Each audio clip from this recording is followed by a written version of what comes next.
तो कैसे हैं आप सभी? आई होप कि आप लोग बहुत अच्छे होंगे और अच्छे से स्टडी आप लोग कर रहे होंगे। और प्यारे बच्चों, इस वीडियो में मैं आपको बताने वाला हूं, यहाँ पे देख सकते हैं वास्तविक संख्या यानी चैप्टर जो फर्स्ट है उसके उदाहरण के जितने भी सारे क्वेश्चन हैं उन सभी क्वेश्चन को हम रापची के स्टाइल में सॉल्व करने का पूरा प्रयास करेंगे। जैसा कि आप जानते हैं कि बोर्ड एग्जाम में उदाहरण से भी प्रश्न पूछे जाते हैं, इसलिए उदाहरण के प्रश्न भी आपको सॉल्व करना जरूरी है प्यारे बच्चों। तो आइए प्यारे बच्चों, हम क्या करते हैं, एक एक क्वेश्चन लेते हैं और कंसेप्ट के साथ क्लियर करते हैं। तो प्यारे बच्चों, यहाँ पे देख सकते हैं पहला प्रश्न यानी पहला उदाहरण।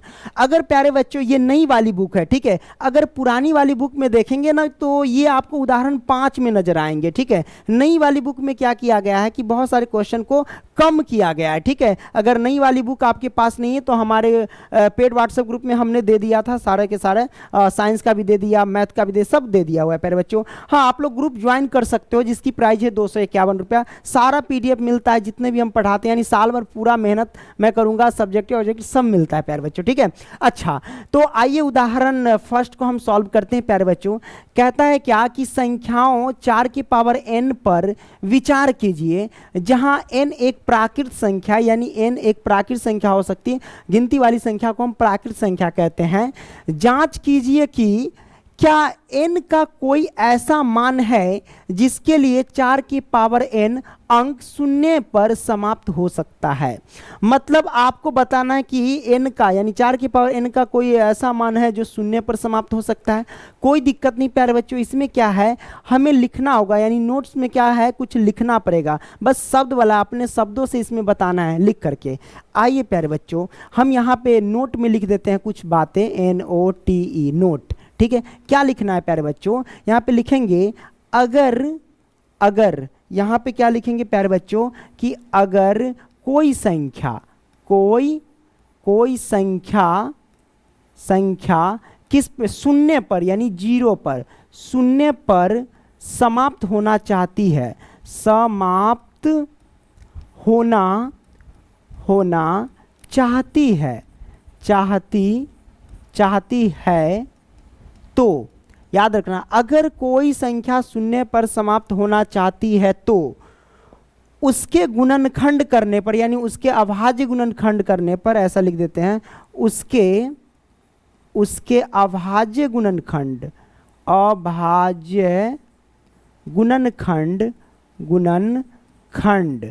ठीक है, गुणनखंड करने पर क्या आना चाहिए प्यारे बच्चों, 2 के पावर m गुने में 5 के पावर n के रूप का आना चाहिए, रूप का आना चाहिए या रूप के आना चाहिए, ठीक है, कोई दिक्कत नहीं, रूप का आना चाहिए, ठीक है, रूप का आना चाहिए प्यारे बच्चों, बस शब्द वाले वर्ड प्रॉब्लम है, ठीक है, चाहिए, क्लियर। तो यहां पे आपने क्या देखा प्यारे बच्चों, 2 के पावर n गुने में 5 के पावर n के रूप का आना चाहिए। तो हमारे पास संख्या जैसे 4 है, तो अगर हम 4 का फैक्टर करेंगे तो क्या लिख सकते हैं, 2 गुने में 2 लिख सकते हैं। तो जब हम इसको 2 गुने 2 लिखेंगे तो हमारे पास क्या आएगा, 2 के पावर 2 आएगा। तो 2 के पावर 2 आया, इसका मतलब क्या समझे कि ये हमारे पास 2 के घात m के रूप के, यहाँ पे क्या है, 2 की पावर m गुने 5 की पावर n के रूप का आना चाहिए। m n ये जो समझो कि ये पावर है, m की जगह पे कोई भी संख्या हो सकती है, 3 हो, 4 हो, 5 हो, 6, उससे कोई मतलब नहीं है। तो आप देख रहे 2 की पावर 2 आया, इसका मतलब ये जो आया 2 की पावर m के रूप का आया है ना।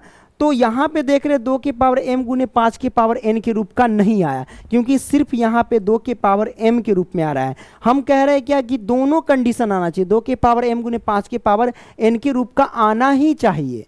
तो ये नहीं आया तो हम कह सकते हैं कि यहाँ पे लिखेंगे कि चूंकि यह इसका अभाज्य गुणनखंड करने पर लिखेंगे, चूंकि इसका है ना, इसका अभाज्य गुणनखंड करने पर, अभाज्य गुणनखंड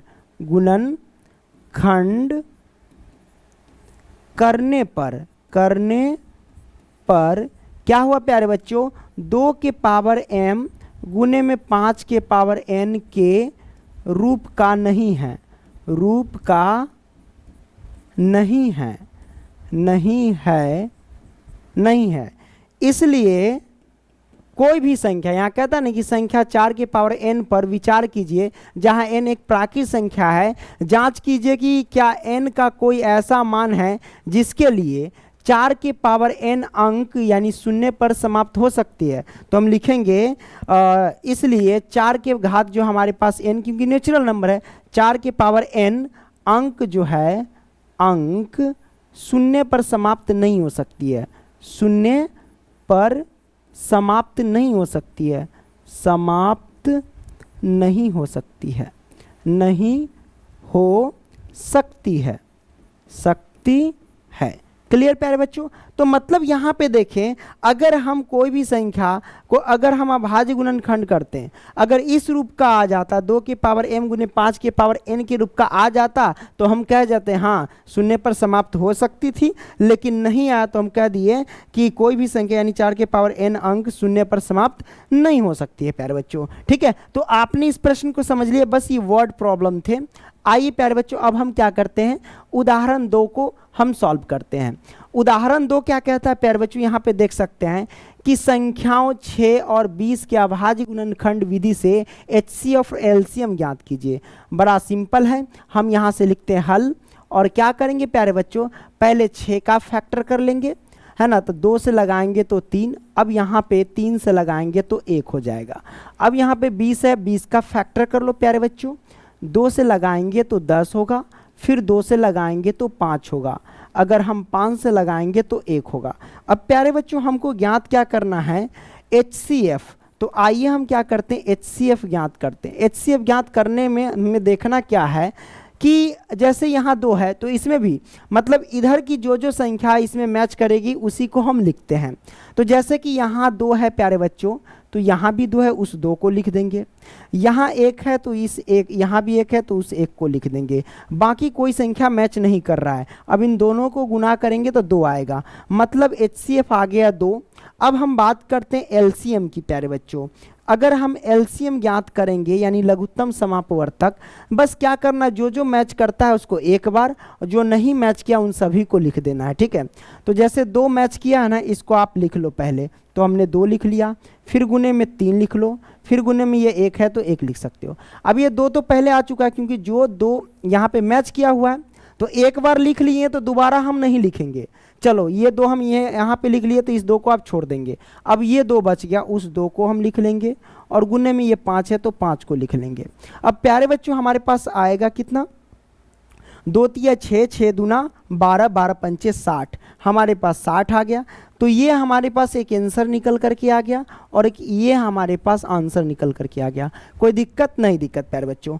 आगे बढ़ते हैं, यहाँ पे तीसरा प्रश्न क्या कहता है कि अभाज्य गुणनखंड विधि द्वारा 96 और 404 का HCF ज्ञात कीजिए।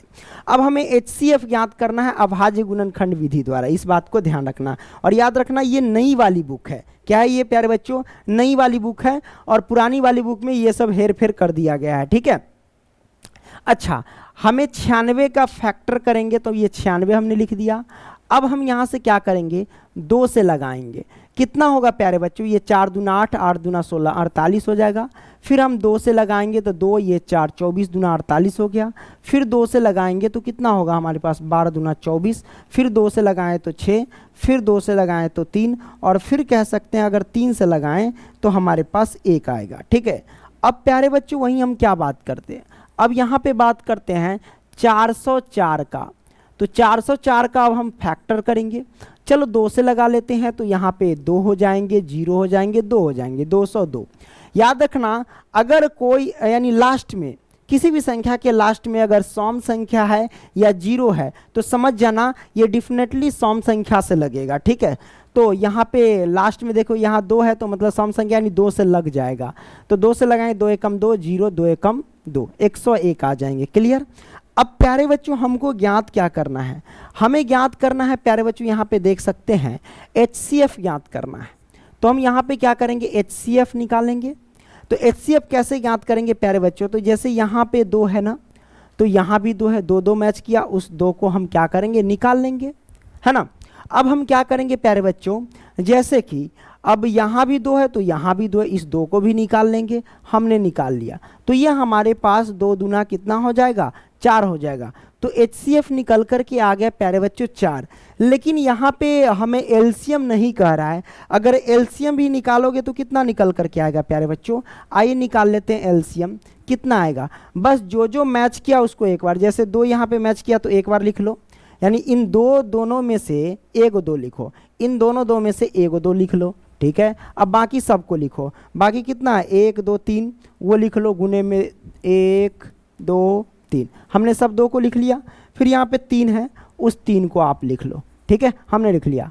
अब इधर देखो ये 2 तो मैच कर गया था, 101 नहीं मैच किया था, तो हम 101 को लिख लेंगे प्यारे बच्चों, ठीक है। अब गुना कर लो ना, 2 दूना 4, 4 दूना 8, 8 दूना 16, 16 दूना 32, और 32 तिया कितना होता है प्यारे बच्चों, 30 तिया 90, तो 96 हो जाएगा।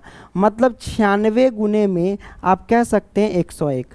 अब प्यारे बच्चों 96 से 101 में गुना करो, 96 से 1 में गुना करेंगे तो 96, ये फिर मतलब वही होगा 96 96 आंसर आ जाएगा प्यारे बच्चों, है ना, दोनों में गुना करेंगे तो ये हमारे पास क्या आ गया प्यारे बच्चों, आंसर निकल करके आ गया।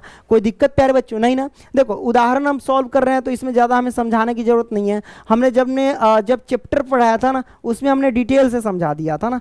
आगे बढ़ते प्यारे बच्चों, आगे क्या कहते हैं यहाँ पे देख सकते हो, उदाहरण 4, संख्या 6, 72 और 120 का भाज्य गुणनखंड विधि द्वारा HCF और LCM ज्ञात कीजिए। बड़ा सिंपल है, आप क्या करो प्यारे बच्चों, यहाँ से सबसे पहले हल लिख लो, हमने लिखा हल।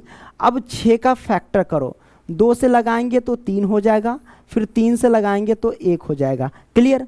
अब 72 का फैक्टर करो, 72 का, अब कितना से लगाएंगे, 2 से लगाएंगे तो 36 दूना 72, क्लियर। अब 2 से लगाएंगे तो 18 दूना 36, है ना। 2 से आप लगा सकते हो, जब देखो सम यानी 2 से कब तक लगा सकते हो, जब तक देखना कि लास्ट में सम संख्या या 0 है तब तक 2 से लगा सकते हो। देखो 72 के लास्ट में सम संख्या था, 2 से लगा दिए। फिर 36 है, 36 के लास्ट में 6 है यानी सम संख्या, 2 से लगा दिए। 18 ये भी सम संख्या, लास्ट में 2 से लगा दो। 9 दूना 18 ये भी सम संख्या, अब 2 से नहीं लगेगा, 3 से लगेगा, 3 तिहाई 9, फिर 3 से लगा सकते हो, इसमें कोई दिक्कत नहीं, 1 आ जाएंगे, क्लियर।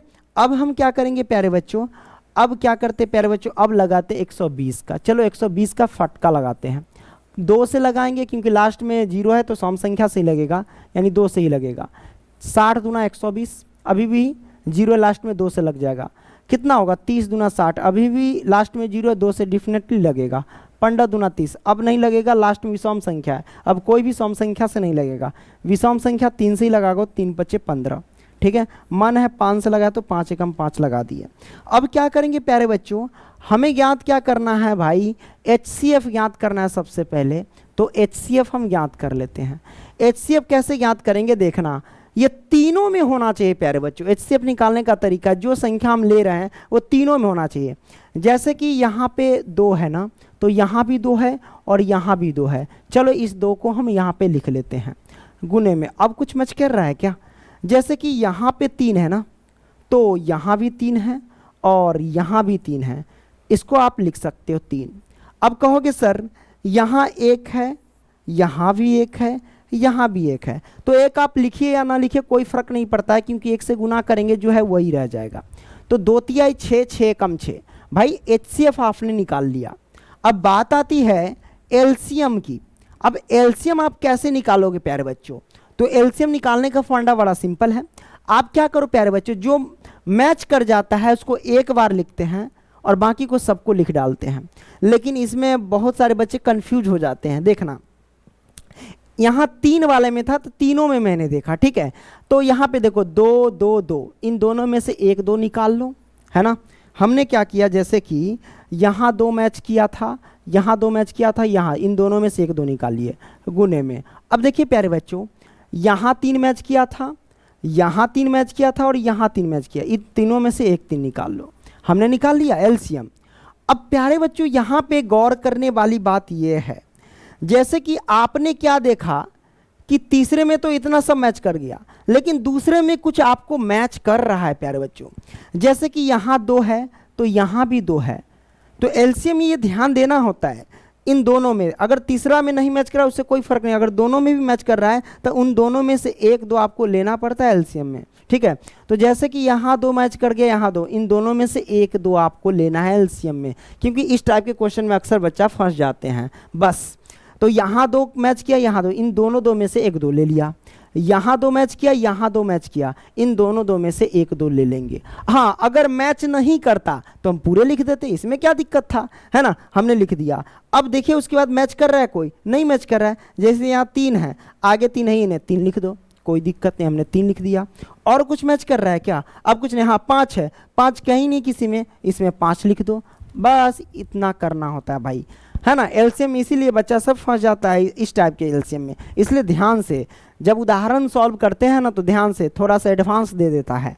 अब देखो प्यारे बच्चों, हम कैसे सॉल्व करेंगे, यहाँ से आपको करना क्या है, यहाँ से देखो गुना कर देंगे, 2 तिहाई 6 और 6 दूना 12, 12 दूना 24, 24 तिहाई सुनते हैं कि 72 होता है, और 72 पंचे 360 होता है ना, तो हम यहाँ पे रख देंगे 360। लो भैया, हमारे पास आंसर निकल करके आ गया, परफेक्ट ना, कोई दिक्कत नहीं ना दिक्कत। प्यारे बच्चों, आपने इसको क्लियर कर लिया, तो आपने चौथा को सॉल्व कर लिया। अब आपके मन में होगा कि सर 5वां सॉल्व कीजिए। प्यारे बच्चों, पुरानी वाली बुक में जो 1.3 में के जितने भी क्वेश्चन थे, नई वाली बुक में 1.2 में आ गए हैं। उसमें जैसे √5 को सिद्ध किया था उसी तरीके से √3 को सिद्ध करना है, बस आपको संख्या बदलना होता है। यहाँ भी हम सॉल्व कर देते प्यारे बच्चों। हम कैसे करेंगे, यहाँ पे जैसे ये है ना उदाहरण 5 में कि √3 एक अपरिमेय संख्या सिद्ध करके बताना है, हम इसका अपोजिट मान लेते हैं, मतलब उल्टा मान लेते हैं। जैसे अपरिमेय कह रहा है तो हम इसको परिमेय मान लेंगे। हम यहाँ से लिखते हैं सबसे पहले हल, तो मैंने लिखा हल। अब लिखेंगे क्या, कल्पना किया कि, मैंने लिखा कल्पना किया कि, प्यारे बच्चों किया कि, क्या कल्पना किया, तो मैंने कल्पना किया कि √3 एक जो है प्यारे बच्चों क्या है, एक परिमेय संख्या है, तो हम यहाँ पे लिखेंगे परिमेय संख्या, तो यहाँ पे लिख देते हैं परिमेय संख्या है। कल्पना किया कि, क्या कल्पना किया कि √3 एक परिमेय संख्या है। अब प्यारे बच्चों, जब हम परिमेय संख्या मान लिए हैं तो परिमेय संख्या किसके बराबर होता है, p/q के बराबर में होता है। तो हम यहाँ पे क्या करेंगे, √3 को p/q के बराबर में लिखेंगे। क्यों, क्योंकि हमने परिमेय संख्या माना। तो हम यहाँ पे क्या करते हैं प्यारे बच्चों, आइए यहाँ पे लिखते हैं √3 बराबर p/q। p/q एक फॉर्मेट है, p/q मतलब परिमेय संख्या का। आप a/b भी लिख सकते हैं, आप x/y भी लिख सकते हैं, बस कंडीशन को दर्शाना होता है। तो हमने यहाँ पे √3 बराबर p/q लिख दिया, कोनो दिक्कत नहीं ना दिक्कत। लेकिन p/q सोचे कहने से नहीं होता है प्यारे बच्चों। अगर मैं कह दूं कि √3 बटा में 1, क्या ये भी तो p/q के रूप में है, क्या ये परिमेय संख्या है? तो आप कहेंगे सर ये क्या बेहूदगी वाली बात कर रहे हैं, ये परिमेय संख्या कैसे होगा, ये तो अपरिमेय संख्या है। तो वही बात है, सीधा आप p/q लिख देने से नहीं होता है, इसमें कंडीशन दर्शाना होता है। कंडीशन ये है कि जहाँ, क्या जहाँ, तो यहाँ पे हम लिखते हैं कि जहाँ, है ना, q के बराबर में 0 नहीं होना चाहिए। क्या, q के बराबर में 0 नहीं होना चाहिए। अब आप कहोगे सर अगर √3 रख दिए बट्टे में 1 रख दिए तो यहाँ ऊपर p होता है और नीचे q होता है। तो आप देखो सर q के बराबर में तो हमने 0 नहीं रखा, तो अब कहिए ना ये परिमेय संख्या है, हम कहेंगे नहीं। तो आप कहेंगे सर आप तो कहे कि q के बराबर 0 नहीं होता है, हमने q के बराबर 0 नहीं रखा था, क्यों नहीं है परिमेय संख्या? क्यों? क्योंकि आगे भी कुछ कंडीशन है, वो भी कंडीशन को हम लिखते चलेंगे। सीधा लिख देंगे q के बराबर 0 नहीं होना चाहिए, ये गलत बात है। और भी इसका कंडीशन है कि q के बराबर 0 नहीं होना चाहिए, साथ ही साथ प्यारे बच्चों p और q का HCF, प्यारे बच्चों HCF जो है वो 1 होना चाहिए। यही मेन पॉइंट है प्यारे बच्चों, HCF 1 होना चाहिए। अब देख लो, जैसे कि अगर √3 है, √3 बट्टे में अगर हम √2 रख दिए, क्या इसका HCF 1 आएगा? नहीं आएगा प्यारे बच्चों, ठीक है। तो परिमेय संख्या कहता है कि HCF प्यारे बच्चों 1 होना चाहिए। अब आपके मन में आएगा सर 6 हमने 4 रख दिया, क्या इसका HCF 1 आएगा? बिल्कुल आएगा प्यारे बच्चों, बिल्कुल आएगा। क्या करो, 4 और 6 का एलसीएम निकाल लो। आप कहोगे सर 4 और 6 का एलसीएम निकाल यानी एचसीएफ निकालेंगे तो बड़ा सिंपल है, अभाज्य गुणन विधि से करेंगे। 2 गुने में 3 लिख देंगे 6 को, और 4 को हम क्या लिख सकते हैं, 2 गुने में 2 लिख सकते हैं। तो अब देखिए सर एचसीएफ तो 2 आ गया, क्योंकि एचसीएफ निकालते जो पहले में रहता है वो नीचे में भी रहता है, उसको एचसीएफ निकाल देते हैं, तो एचसीएफ 2 आ गया। नहीं बाबू, इसको क्या करना होता है, काटना पड़ता है, इसलिए हम सब कुछ हम आपको डिटेल से बताते हैं। वैसे एचसीएफ निकालोगे तो 2 आएगा, लेकिन इसको काटो, अगर 3 दूना 6, 2 दूना 4, अब 3/2 आ गया। अब इसका एचसीएफ निकाल करके देखो, 3 को क्या लिख सकते हैं प्यारे बच्चों, 3 गुने में 1 लिख सकते हैं। 2 को क्या लिख सकते, 2 गुने में 1। अब देखो एचसीएफ कितना आ गया प्यारे बच्चों, 1 आ गया। यही होता है बात। तो ये परिमेय संख्या हो गए ना, हाँ, तो एचसीएफ 1 आना चाहिए, ये मेन पॉइंट है। बहुत सारे बच्चे लिखते नहीं हैं, नहीं लिखोगे तो जाके मुंह के बल गिरोगे, जहाँ संग्राम चलेगा, युद्ध चलेगा, कि हाँ डिस्कस चलेगा, तो वहाँ मात खा जाओगे प्यारे बच्चों। और पी और क्यू जो है वो पूर्णांक होते हैं, ये सब लिखने की आपको जरूरत नहीं है। आप चाहो तो लिख सकते प्यारे बच्चों, इतना हमने लिख दिया तो वो काफ़ी है प्यारे बच्चों, हमने यहाँ पे लिख दिया। क्लियर, हाँ भाई आपने समझ लिया। अब यहाँ पे मैंने लिख दिया, तो अब हम क्या करेंगे, इसको सॉल्व करेंगे प्यारे बच्चों। इसको सॉल्व करते हैं कैसे, इसके नीचे 1 छिपा रहता है, आर बार गुना कर लो ना, p से 1 में गुना करेंगे तो p, और बराबर में इसको गुना करेंगे तो √3 हो जाएंगे। अब हम क्या करेंगे प्यारे बच्चों, दोनों तरफ वर्ग कर देंगे। तो आइए दोनों तरफ वर्ग करते हैं, इसका p का स्क्वायर करेंगे, अब √3 इसका होल स्क्वायर कर देंगे। यहाँ पे लिख देंगे कि दोनों तरफ है प्यारे बच्चों, तरफ वर्ग करने पर, हमने लिख दिया वर्ग करने पर राइट ना, आपने इसको समझ लिया। अब क्या करेंगे प्यारे बच्चों, इसको हम सॉल्व करेंगे तो क्या निकल के आएगा, तो ये निकल के आएगा, ये आएगा p², और बराबर में इसको सॉल्व करेंगे तो देखिए रूट से तो स्क्वायर हट जाएगा, तो ये सिर्फ बचेगा 3, और q पे तो स्क्वायर लगा ही रहेगा, ठीक है, क्योंकि 2 बार गुना करेंगे तो ये 3q² आएगा। अब देखो प्यारे बच्चों, जैसे कि 3 गुना में बराबर से इधर लाएंगे तो बट्टा में आएगा। इसका मतलब क्या हुआ कि 3 से p² में भाग देगा। भाग देने का मतलब ये हुआ कि 3 जो है, कहने का मतलब यहाँ पे हम समझा देते हैं, नहीं तो आप लोग कंफ्यूज, जैसे p² है ना, तो हमने लिखा p², ठीक है, और बराबर था ना तो बराबर लिखे। अब मन है जो 3 गुना में बराबर से इधर लाएं तो इधर बट्टा में आ जाएगा कि नहीं, तो समझाने के लिए समझो। कहने का मतलब ये हुआ कि 3 से p² तो कट जाएगा प्यारे बच्चों, है ना, 3 से क्या होगा, p² कटने का मतलब ये हुआ कि 3 से p² विभाजित हो रहा है, ठीक है। तो आइए प्यारे बच्चों हम यहां पे लिख देंगे कि p² 3 से विभाजित है, विभाजित है, ठीक है, विभाजित है। इसलिए प्यारे बच्चों, इसलिए p भी 3 से विभाजित है। अब कहोगे सर कैसे, p भी 3 से विभाजित है, तो वो हम समझा देते कि p² जब 3 से विभाजित है तो p भी कैसे 3 से विभाजित है। मान लो प्यारे बच्चों, यहाँ पे अगर हम कहें 9/3, तो यहाँ पे 9 को मान लो कि p², ठीक है। तो अगर हम इसको मानते या मानो या ना मानो कोई बात नहीं, 3 से 9 तो कट जाएगा, 3 × 9, तो आप कह सकते हैं कि अगर 9 का वर्गमूल अगर जो 3 होता है तो ये भी 3 तो 3 से कट जाएगा, है ना। मतलब यही ना हुआ प्यारे बच्चों, जैसे कि अगर बात करते हैं कि 3 का वर्ग बट्टे में 3, मान लो कि ये हमारे पास p है, ठीक है, 3। अब प्यारे बच्चों ऐसा नहीं कि 3² जो है वो 3 से नहीं कटेगा। 3 का स्क्वायर मतलब क्या हुआ, 3 का स्क्वायर मतलब 9 तो 3 से कट जाएगा।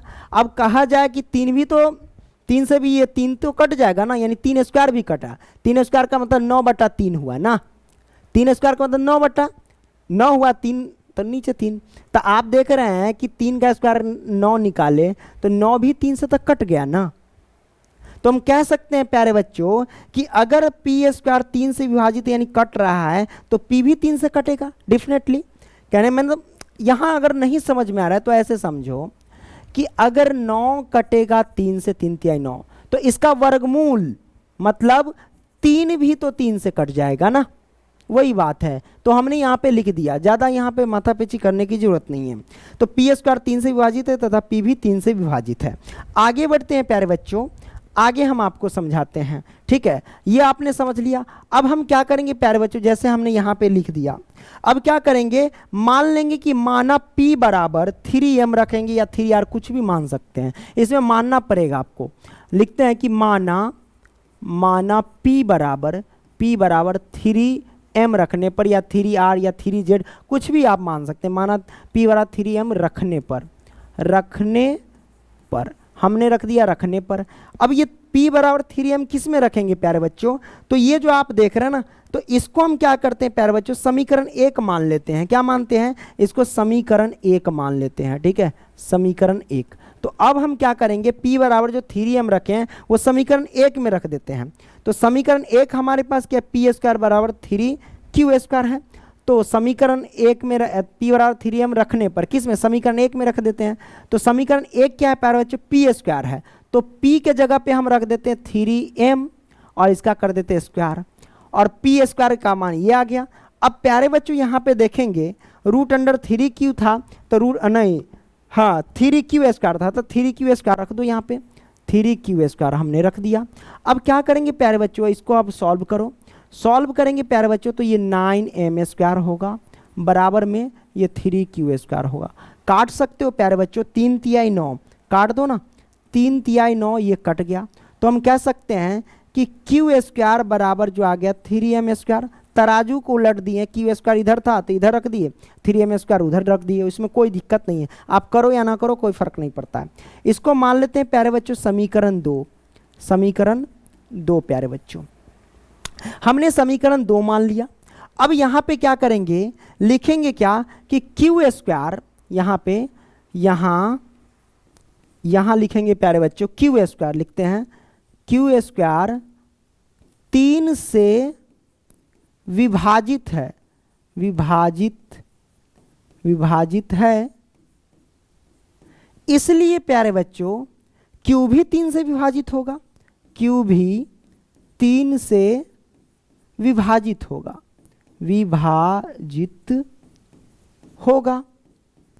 करेक्ट ना, हमने रख दिया। अब 3 से देखो, Q² 3 से विभाजित मतलब 3 से कट रहा है, तो Q भी 3 से विभाजित होगा, यानी Q² जब कट रहा है तो Q भी कटेगा। तो कहने का मतलब क्या हुआ कि P और Q जो है, P भी और Q दोनों के दोनों 3 से कट रहे हैं, यानी 3 से विभाजित हो रहे हैं। तो यहां पे लिखेंगे कि यहां, या फिर चूंकि लिखते हैं, चूंकि P और Q, P और Q दोनों के दोनों 3 से विभाजित है, 3 से विभाजित है, 3 से विभाजित है। क्या लिखें, 3 से विभाजित है। जब 3 से विभाजित है दोनों P और Q दोनों के दोनों 3 से विभाजित, इसका मतलब ये पता चल रहा है कि इसका अगर HCF निकालेंगे तो 3 आएगा। इसका मतलब क्या हुआ कि जब इसका HCF निकालेंगे तो 3 आएगा ना प्यारे बच्चों। कैसे आएगा, जैसे अगर मान लो कि P का मान लेते हैं 6, P का मान लेते हैं मान 6, और Q का मान लेते हैं, चलो क्या मान ले, 9 मान लेते हैं, हमने 9 मान लिया। अब ये P का मान है मान लो, और ये क्या है, किसका मान, ये Q का मान है, चलो मान लेते हैं। तो प्यारे बच्चे दोनों के दोनों ये कटने वाले, 3 से कटने वाले हैं। 3 से कटने का मतलब 6 को काट सकते 3 दूना 6, और 9 को काट सकते हैं 3 तिहाई 9। कहने का मतलब जब 3 से कटने वाला है तो इसको हम क्या लिख सकते हैं, 6 को लिख सकते हैं 3 गुने में 2, 3 दूना 6, और 9 को क्या लिख सकते हैं 3 गुने में 3। तो मतलब आप देख रहे हैं जब 3 से कटने वाला है, हमने एक मान माना, तो इसका HCF क्या निकल करके आ गया, 3 ही तो निकल करके आ गया, HCF निकल के आया 3। तो वही बात, अब कंसेप्ट समझ में आएगा। देखो P और Q दोनों 3 से विभाजित है, इसका मतलब क्या हुआ कि इसका HCF 3 आएगा ना। अगर P भी 3 से कट रहा है, Q भी 3 से कट रहा है, तो जब दोनों को निकालेंगे तो इसका HCF 3 आएगा। जैसे मैंने यहाँ पे उदाहरण समझा दी कि मान ले कि माना P का मान 6, Q का मान 9, तो आप देख रहे हैं जब इसका निकाले HCF तो 3 आया ना। तो हम यहाँ पे कह सकते हैं कि P और Q दोनों 3 से विभाजित है, इसलिए HCF यानी P, Q का HCF जो होगा प्यारे बच्चों, HCF क्या होगा, 3 होगा। अब प्यारे बच्चों जब HCF इसका 3 आ गया तो P बाई Q क्या कहता है, यहां पे हमने कंडीशन माना था ना, P बाई Q यहाँ पे देखो पी वाई क्यू, यानी पी और क्यू का एचसीएफ एक होना चाहिए। पी और क्यू का क्या होना चाहिए प्यारे बच्चों? एचसीएफ एक होना चाहिए। जब एक होना चाहिए प्यारे बच्चों, तब जाकर के वो परिमेय संख्या होगा। लेकिन यहां क्या देख रहे हैं, यहां एचसीएफ निकल करके आ गया 3, मतलब एचसीएफ एक नहीं है। इसका मतलब हम कह सकते हैं कि ये हमारे पास जो संख्या है √3 जिसको हमने माना था, ये वाक्य में अपरिमेय संख्या है। अगर ये परिमेय संख्या होता तो हम अगर इसका एचसीएफ निकालते तो एक आना चाहिए था, लेकिन एक नहीं आया, एचसीएफ निकल करके आ गया 3। ठीक है, तो हम कह सकते हैं अतः हमारी कल्पना गलत है, यानी एचसीएफ 3 आ गया। इसका मतलब क्या हुआ कि इसका एचसीएफ एक नहीं आया। तो हम लिखेंगे अतः हमारी कल्पना गलत है। इससे सिद्ध होता है कि √3 एक अपरिमेय संख्या। लिखेंगे कि अतः हमारी कल्पना जो है प्यारे बच्चों, कल्पना गलत है। गलत है, क्लियर, गलत है। इससे सिद्ध होता है कि इससे सिद्ध होता है कि, है ना, तो इससे सिद्ध होता है कि सिद्ध होता है कि क्या होता है, इससे सिद्ध होता है कि √3 एक अपरिमेय संख्या, एक अपरिमेय संख्या है। क्लियर? तो भाई आपने क्या किया, इसको समझ लिया, कोई दिक्कत नहीं? दिक्कत प्यारे बच्चों। आगे बढ़ते हैं। छठा प्रश्न, ये तो बड़ा आसान है, लल्लू पंजू वाला है। हम इसको क्या करते हैं, हल करते हैं। कैसे हल करेंगे प्यारे बच्चों? देखना, जैसे कि 5 माइनस के √3 है, तो वाक्य में क्या है, ये अपरिमेय संख्या है, तो इसका विपरीत मान लेंगे कि माना या कल्पना किया कि। तो हम यहाँ पे क्या करते, कल्पना किया कि लिखते हैं, कल्पना, है ना, कल्पना किया कि चलो कल्पना किया कि 5 माइनस के √3 एक परिमेय संख्या है। क्या लिखेंगे, परिमेय संख्या है। तो हमने लिख दिया परिमेय संख्या है। तो जब हमने परिमेय संख्या माना तो हम क्या लिखेंगे प्यारे बच्चों कि 5 माइनस के √3 बराबर पी बाई क्यू लिखेंगे। जहां आपको कंडीशन आपको भर देना, जहां क्या क्या कंडीशन है प्यारे बच्चों, तो क्यू के बराबर में 0 नहीं होना चाहिए, एवं क्यू के बराबर 0 नहीं होना चाहिए, एवं प्यारे बच्चों पी और क्यू का एचसीएफ प्यारे बच्चों का एचसीएफ जो होना चाहिए, कितना होना चाहिए, 1 होना चाहिए। क्लियर? आपने यहाँ क्लियर कर लिया। अब यहाँ से बस कुछ नहीं करना, ये तो बड़ा सिंपल है। आप 5 जो देख रहे हैं, 5 को इधर रख लो या फिर अपरिमेय संख्या को इधर रखो। जैसे माइनस वाले हैं ना, तो माइनस का अगर आप ऐसे √3 रख लेते हैं, क्लियर, बराबर में ये प्लस का 5 है, पक्षांतर कर देंगे तो क्या होगा हमारे पास, इधर जो हो जाएंगे वो पी बाई क्यू, ये हो जाएगा माइनस के हमारे पास कितना, तो 5 हो जाएंगे। क्लियर? अब आपको क्या करना है प्यारे बच्चों, दोनों तरफ माइनस अगर हम कॉमन ले लेते हैं, माइनस कॉमन लेंगे तो ये प्लस का √3, और इसमें माइनस कॉमन लेंगे तो जो प्लस वाला वो माइनस, जो माइनस वाला वो प्लस का हो जाएगा। तो ये माइनस का 5 जो वो प्लस का 5 हो जाएगा, और प्लस का पी बाई क्यू ये हो जाएगा माइनस का पी बाई क्यू। हमने क्लियर कर दिया, तराजू को घुमा दिया, इसमें कोई दिक्कत नहीं प्यारे बच्चों। तो आप देख रहे हैं क्या, √3 क्या है प्यारे बच्चों, एक अपरिमेय संख्या है, और 5 माइनस पी बाई क्यू इसको सॉल्व भी कर सकते हैं, कोई दिक्कत नहीं। ये क्या है, एक परिमेय संख्या है। तो अपरिमेय संख्या बराबर परिमेय संख्या हमेशा बराबर नहीं हो सकते, यह संभव बात है। ठीक है, तो हम यहाँ पे लिखेंगे क्या डायरेक्ट कि ये हमारे पास अपरिमेय संख्या है। ठीक है, और बराबर ये कौन सी संख्या, इसे सॉल्व कर सकते, कोई दिक्कत नहीं, ये हमारे पास परिमेय संख्या है। क्लियर? तो ये परिमेय संख्या है। अपरिमेय संख्या बराबर परिमेय संख्या क्या कभी हो सकता है? नहीं हो सकता है। तो हम लिखेंगे असंभव है। क्या लिखेंगे, असंभव है। तो असंभव है तो लिखेंगे अतः हमारी कल्पना गलत है। इसे सिद्ध होता है कि लिखेंगे अतः हमारी, है ना, कल्पना प्यारे बच्चों, कल्पना गलत है ना।